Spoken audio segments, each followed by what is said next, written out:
I've always thought it was really weird that after we receive the Holy Spirit, there's still this urge to participate in sin. In my mind, I'm thinking if we receive the Holy Spirit, we should have an understanding of the truth now. And why would you go back to a lie if you know what the truth is? And then I remembered the scene from The Matrix where Cypher is talking to one of the agents, and he's basically explaining to the agent why he wants to go back into the Matrix. And he basically says that look, I get it. It's all a lie. It's all fake. But the real world sucks so bad that ignorance is bliss. And I think that's one of the things that we underestimate when we become believers is you suddenly have to live with an awareness of a war that was going on that you really maybe didn't even know existed.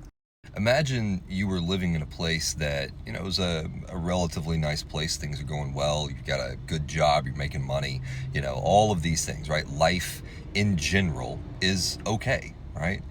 And then you come to this awareness that there is a spiritual war happening and you are right in the middle of that war zone. And the things that you were previously perceiving as, good things that, were normal things, you come to find out that many of those things were actually traps. They were things that had entrapped your soul and were preventing you from actually going on to do the things that God had called you to do.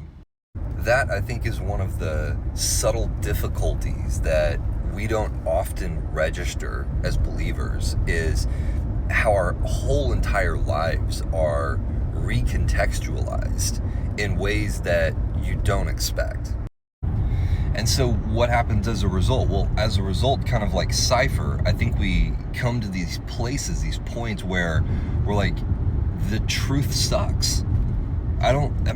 It may be the truth, but boy, from an experiential perspective, the truth doesn't feel like it's giving me a whole lot of benefit here.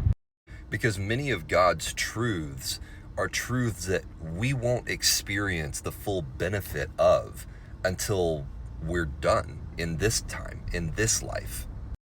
And as humans, we're impatient. And I think in a lot of ways, this is the journey of following Jesus, is holding on to a truth that's difficult now, but that the payoff for on the other side is, it's infinity. It's eternity, truly.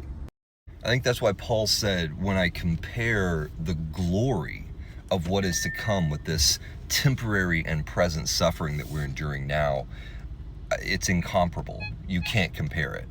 But when we lose that perspective, or never had that perspective in the first place, then we become incredibly prone to deception, because the deception is always trying to get us to let go of the truth and hold on to the lie for the temporary comfort that it brings.